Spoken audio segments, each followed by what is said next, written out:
Imagine the last time that you were completely blown away by an amazing and beautiful, aesthetically inspiring computational system.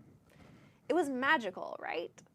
And I'm willing to bet that what you're imagining, maybe it was a virtual reality experience, a game that completely took over your senses, or maybe it was just a beautiful mobile game that you decided to play and were enchanted by the interactions. Or maybe it was something bigger. Maybe something like there's a traveling Van Gogh exhibit right now that projection maps paintings, Van Gogh paintings, all over the wall with subtle animations in them. These things fall into the category of interactive, artistic, and experiential media systems. And in fact, you've noticed behind me, I have some squares. And they're appearing here as I'm talking. They're related to the moment that I talk. I also, if I decided I wanted something else to happen, like maybe I want them to spin, I can make them spin. Oh, it's magical. And I'll make them stop spinning now. This is the key here to interactive systems, which is real-time, real-world, something I can do with my body and my voice or some part of me to then make something interesting and magical and artistic happen. Our central question for this lecture is, how can artists create interactive and computational systems that are aesthetic or playful? And my guess is that you are familiar with some of these. So you see this in gaming and entertainment systems if you've played a Nintendo or an Xbox, or maybe you've put on a VR headset at home. There's also multiplayer, maybe VR or XR, extended reality experiences. This example on screen is called Dreamscape, and this is more like a theme park kind of situation where you have groups of people coming in all with headsets on and all being tracked, full body tracking inside of a space where you can be completely immersed inside of a virtual reality. One that you may not know as much about, and one that I want to show you some examples of today, are art installations and gallery exhibits. Where's my mouse? Okay, here's the first. This is called the Rain Room.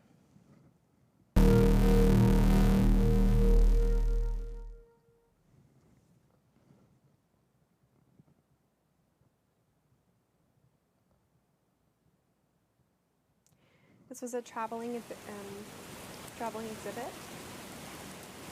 and uses camera sensing to know if there are people, where the people are in the space, and a bunch of in terms of what the viewer experiences, we don't really have set ideas.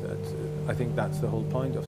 So the idea is that you can be completely surrounded by the rain, walking in the rain, but not getting wet. This is another one. This is called Firewall. It's a project by Aaron Sherwood and Mike Allison.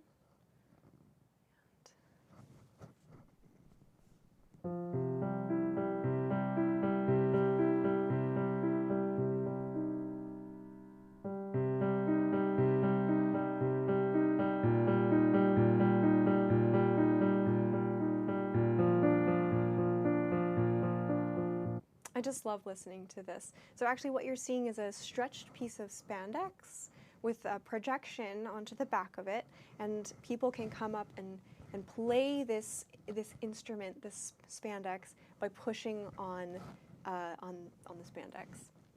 You get these different audio, musical signatures coming out. Finally, I'll show you one more.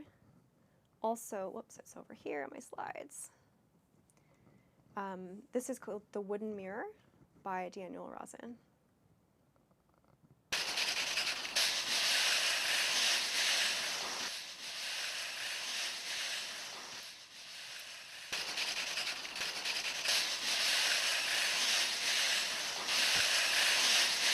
Okay, so So he'll explain it. You can go and watch this if you want.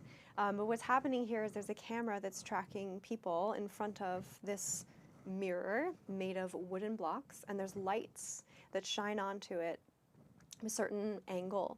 And the angle of each of these little tiny wooden blocks can go back and forth. Oh, look, it's actually working on my hand because of these studio lights. And depending on the angle of the blocks, which is controlled by a motor, the wood reflects more or less light. And so the camera feed gets divided into small grids, small square grids, and then translated into these wooden squares instead. So when we think about these kinds of larger installations, these interactive media systems, we can model them similarly to how we might model a universal systems model or just a general interactive systems model. And we have 5 components here. So the goal, the experiential goal in the center, which is what are you trying to accomplish with this system? We also have sensing, so audio is the sensing for my squares behind me, camera tracking for all of the examples that I just showed. And then the perception and modeling, or we can call this analysis, or maybe the process, the computation that goes into taking the input of the sensing devices of the real world and trying to make sense of them. On the right-hand side, we have feedback, or maybe we could call this output, which is the kinds of media that is actually produced. So we saw the firewall playing this beautiful piano music. We're seeing colorful squares on the screen.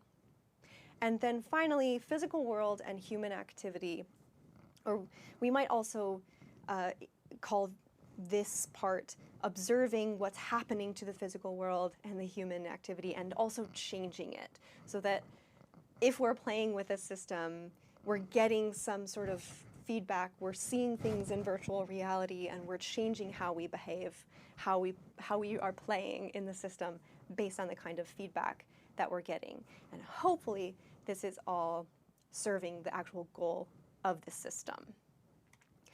There are so many great examples of these experiential and interactive media systems, and I will give you some links rather than play you videos, which I could do all day since this is already a video. You can go and watch more videos of amazing projects and watch the artists talk about them.